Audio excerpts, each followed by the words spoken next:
Hello everyone and welcome back to another episode of Building a Fortress City in Minecraft, and there you can see the awesome barracks section which we completed in the last episode. And in this one we're going to be taking a look at building some houses. We're actually going to be building a middle class housing section kind of opposite to the barracks on the other corner of the wall right there, and it's going to be absolutely awesome. Obviously I've already seen how all of this turns out, and it really is fantastic, and I've got a lot of different stuff to get done here, so let's get straight into this thing. So here I obviously wanted to start off by clearing out a little bit of an area, a flat area where we could build our houses on top of, and I didn't want it to be completely flat. I wanted it to have some kind of height and variation in its shape and things like that as well, because it's not so good to just have a flat place.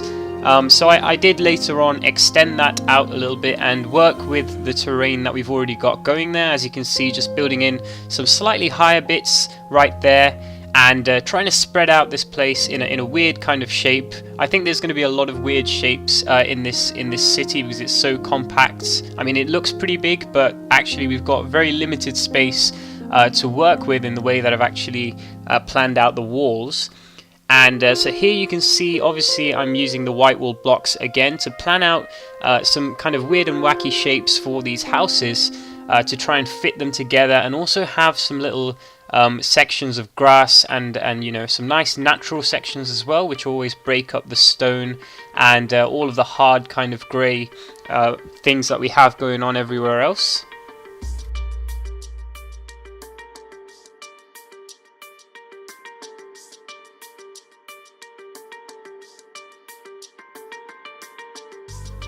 And just coming around here and trying to extend out that platform just to use up the space as best as I possibly can right here. So I'm trying to extend it all the way down to the river, because I think that would be pretty cool just to have the houses right at the edge of the river bank right there. So as you enter the fortress from the water entrance or the water gate, it would look pretty cool there. And again, building some slightly bigger houses on these taller platform areas, which would probably be slightly richer houses or something like that. Obviously the ones down below are quite small there in the corner, and we're going to have some bigger ones towards the left hand side of the plot as well here, and they will be the richer sort of houses because they will be quite a lot bigger than the other ones.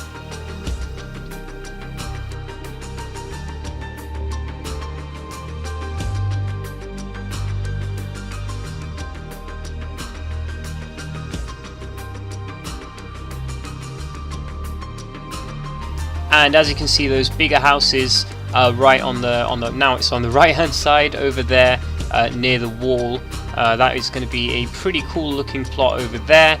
And we're also using some sort of slabs to try and plan out some of the roads or the pathways between these houses as well. And here I start work on the first little house on top of this little platform right here, using the pillars, the wooden pillar design which I always tend to use, and trying to figure out exactly how to make this place look nice, like a little, quite simple, casual little house here with a lot of wood and a little bit of stone brick as well on the outside, as you can see. In the end I did like the look of, I think they were the spruce wood logs and also the oak wood logs as well, because it gave a pretty cool feel and colour to the build. And also adding in a second level there, which I think is a really cool thing to do. I think I'm going to have second levels to pretty much all of these houses, apart from some of them which are down below, just to give them a little bit of height over the edge of the land here, so you can actually see their roofs. And I was really happy with the texture of this red nether brick right here, which is why I used that one for the roof. So I kind of just skipped that bit there, just to the finished house, and that is looking absolutely spectacular. I love the way that the roof kind of curves around into that kind of L shape, and it has this little roof section over a little bit of a window right here that you can see curving over. So I think it's a really classic type of house, and it works really well for this area.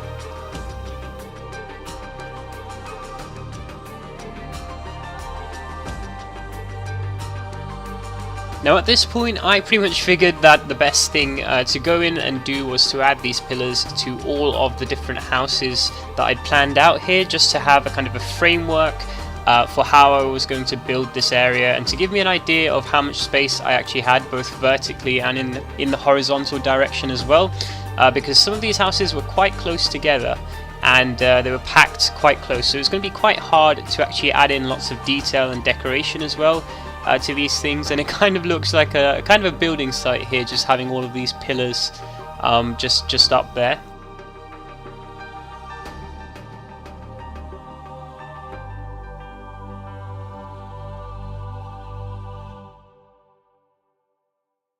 And now just starting work on the second level of this house as well, pretty much the same as the other one, but a little bit bigger actually, and a slightly different shape. Well, it's a similar shape as well, I guess it's the L shape, but yeah, it is pretty much the same kind of house we've got there, with that little wooden rim on the outside as well, which I think looks pretty cool. But the problem with that is that I won't be able to put that on each and every one of the houses, because some of them down there are pretty closely packed together, as I said, so that might be a little bit of a problem to actually get them in there. And I loved using the trapdoors right here, along with some dirt and some flowers, just to create little flower boxes as well, and just using those fence posts again to add a little bit of detail there as well.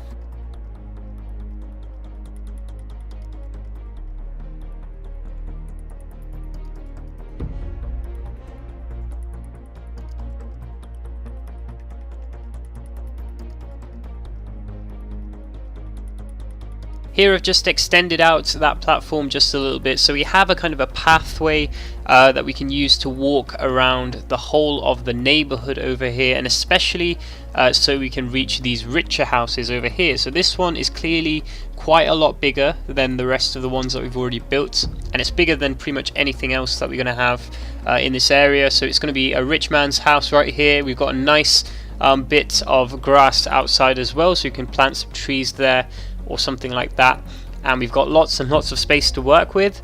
It was nearly touching the wall over there, so in retrospect I should have probably changed the shape of that building just a little bit, just so it's kind of avoided the wall, but luckily the roof was just high enough that I could build that without touching the wall and that being a problem.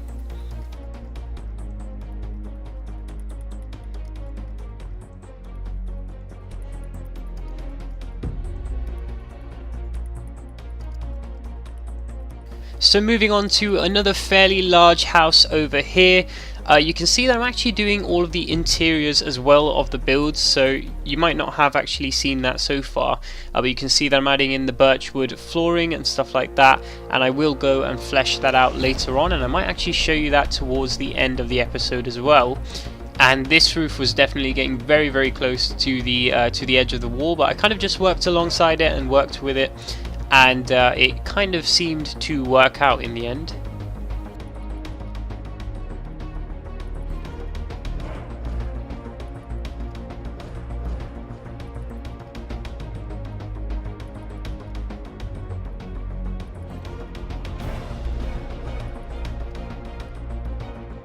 I really do love this design with all of the cool external bits and the stairs, sort of upside down stairs there as well, and you can just catch a glimpse of a little bit of a chandelier made out of red nether brick in there, and there's also a few other things down there, so that looks really, really nice, and I was super happy with this house. It just looks kind of idyllic and awesome in the corner right there. And just adding in a little bit of a nature over here, a little bit of a large tree. I was going to kind of build my own tree, but I'm not very good at building trees, so I thought I should just edit some of the ones which are already there, and also using a little bit of leaves right there to create a little bit of a border as well.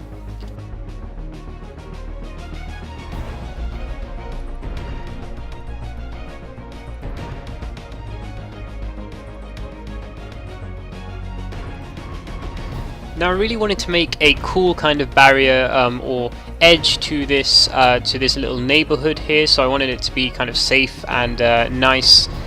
Instead of using just a fence or something like that, I wanted to add a kind of a stone border to it.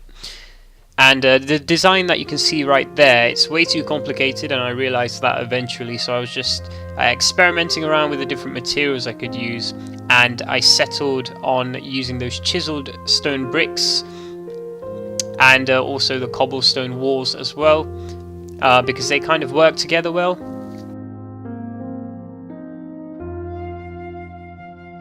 And wow, that looks awesome with the shader pack right there. I'm really loving the look of these shaders with what we've built so far.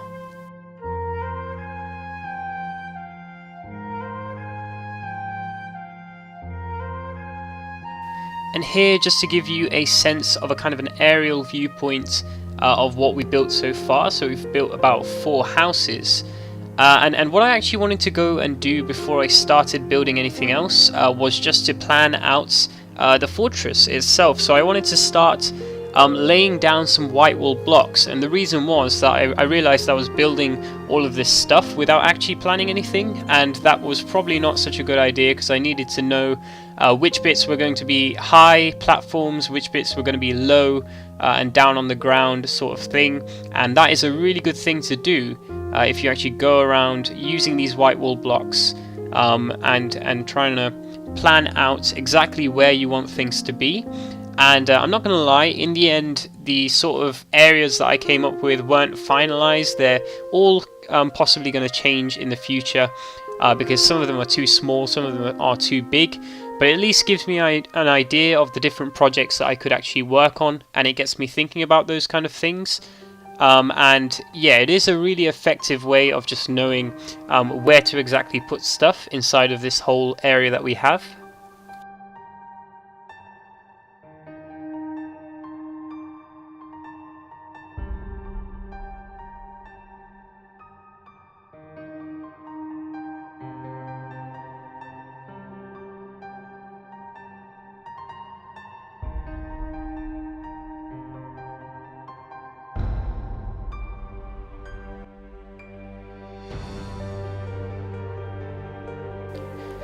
Coming back to one of the fairly smaller houses, although it's got a fairly decent size actually, you can see that I'm just trying to build a kind of a flat roof here so you could kind of walk out onto this balcony possibly. And I'm trying to have a little bit of a chimney here, which just looks like a fire at the moment, so I'm trying to cover up that fire as best as I can and just get the smoke effects coming out of there. So I think that was the design I settled for eventually, just with some stone brick stairs covering that.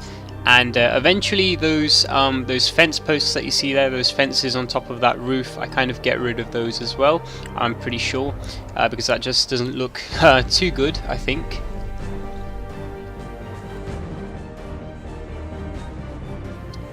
These flower pots are also super useful. I really love the way that they affect the build. It makes a nice little addition to any kind of small house build or anything like that, just to have the dirt blocks and then flowers on top of them and sort of the trapdoors at the sides of them, so it kind of looks like a really cool flower basket. And just putting on the roof onto that house as well, and building up this little corner square house right here. So this is pretty much the only house which is square in this area, but I think it still works pretty well. So I've managed to really pull off some crazy shapes over here, and I'm making this one into a kind of a flat single-story house as well. You can see the other one I'm just replacing the floor with stone brick slabs right there, because the color looks a lot better, and I did get rid of those fences, as I said.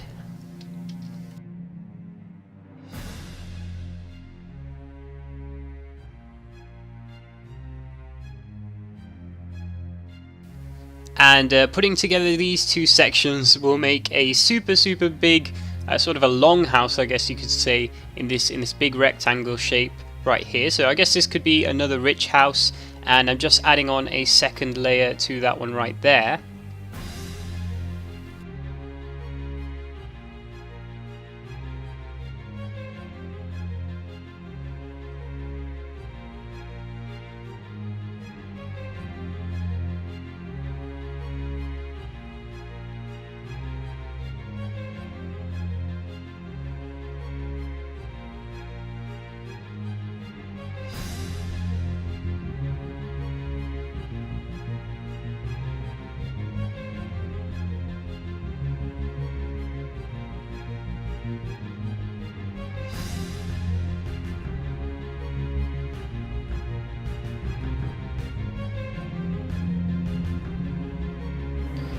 And coming over to some of these smaller houses, which are definitely poorer houses because they're so small and on the edge of the river. But I guess this isn't really a poor community, even though I keep saying that. These are pretty well-off people who would live in these houses, that's for sure.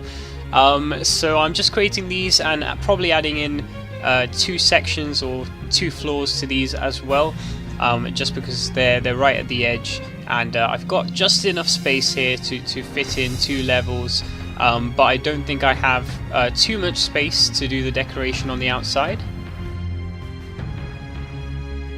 And the roof I'm building here is just meant to be a little bit more sloped and using slabs more than stairs, just to create a little bit of variation in the heights of the roofs as well. So I think these houses will have slightly more sloped and sort of thinner or narrower, shallower roofs, I guess is the correct word to use there.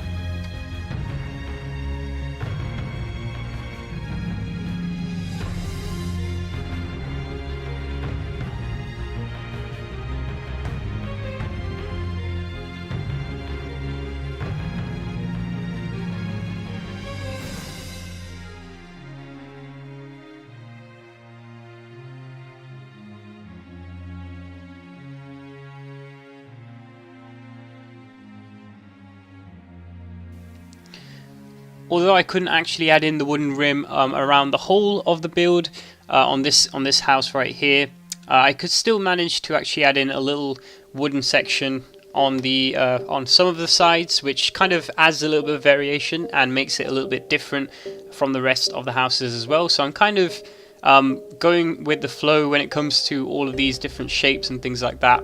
And I think it's really good to have lots of variation in your building, without just keeping everything symmetrical all the time.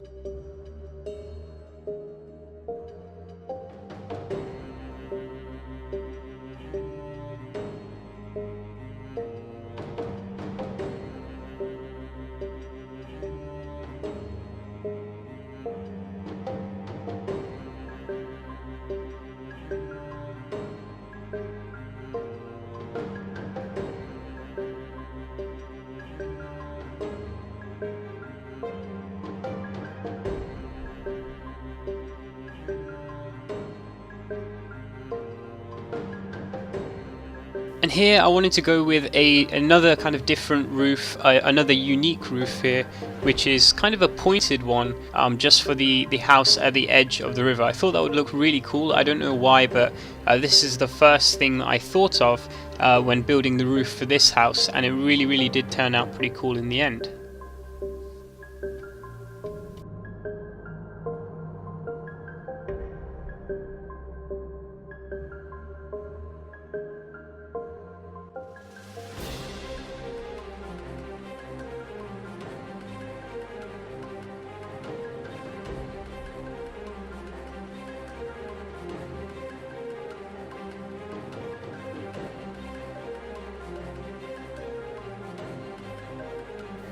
So here I'm doing a similar kind of thing, but just in another direction to create some more variation.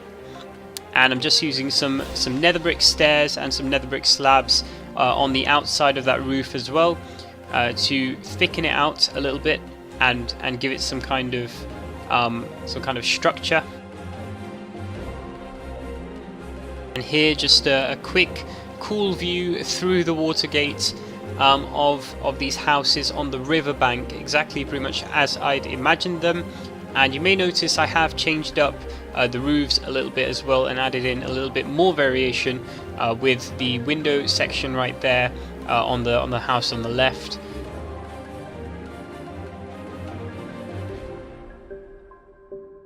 And I don't recall mentioning the fact that I use those redstone lamps you can see there on top of those cobblestone walls and fences, along with a little lever at the top and some trapdoors, just to create some cool lamppost kind of things. But that is pretty much our entire housing district, housing area done. And you can see the cool smoke particles as well coming from those fires, which is what I intended there.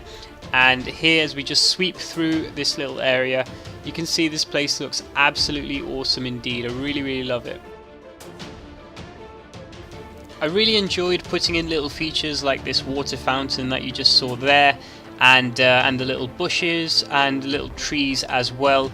They all really add to the detail and the design in this place, and it looks like a really cool little community that we've built here, and I am super happy with it. We've also got all of these little winding paths which let you get to all of the different houses as well, so I'm really happy with that. And now I think all that's left is to show you inside one of them. Alright, so here we are at one of the houses right here for me to give you a quick look inside. And I must warn you before I do anything that I am really lagging at the moment. My Minecraft is lagging a lot, and that's because I recorded those clips a long time ago, and I don't know what's happened to my computer in that time, or whether it's because I've updated this world to Minecraft 1.12 or something like that. But I lag a lot now in this world, and it's a little bit crazy, so you just kind of have to bear with me as I slowly walk through the door right here. Luckily I've already opened that in advance. And you can see some of the internals of the house here. So we've got a little bit of a kitchen going on with these furnaces and things like that, and the anvils, and a little bit of a dining table over here as well, and a sitting area, kind of a living area, with this cool red nether brick chandelier, which I think really looks quite cool. And if we move upstairs now, I also built the upstairs parts of all of the houses. I hate leaving stuff kind of empty. I really don't like that. I like building everything so it's complete. So if you look at here, we've got some bookshelves and things like that, things you'd expect to find in a bedroom. I guess we've got a bed which isn't textured correctly. I'm not sure what that is. I guess this texture pack doesn't have all of the textures. And we've also got a little desk here, maybe for studying or something like that. And I've just basically put in some random kind of items here and there in these rooms, and I really like the views actually outside of some of these windows that we've got. Despite the fact that the houses are so closely packed together, there's still some pretty cool views to be had over here actually. And if I just walk over here to give you an idea of some of the other houses as well, if we go over here, I'm not too sure which is the best house to show you, which one's been the best well decorated on the inside, because I'm actually not too good at decorating houses on the inside and things like that, so I need to get better at that. But if I maybe show you this one over here, if I can actually get to it with the crazy amounts of lag we're seeing here. So if I just open this door right here, this one I think is pretty decently decorated, but it is pretty much the same thing right here. You can see it's pretty much a similar design. We've got the birchwood floor as well, and we've got a piston used as a table there, kind of a coffee table if they drink coffee in this strange Minecraft world that we have. And if we just head right upstairs over here, then you can take a look at the bedroom, which is much more cramped in this case, but I've managed to fit things in as best as I can. And this window, again, it has some really cool views outside of there, as you can see. So that basically leads us to the end of the episode. So if you guys did enjoy this one, then feel free to leave a like down there, and please be sure to go and subscribe as well, as always, because that will be extremely useful for my channel. But thanks for watching, and I will see you in the next one.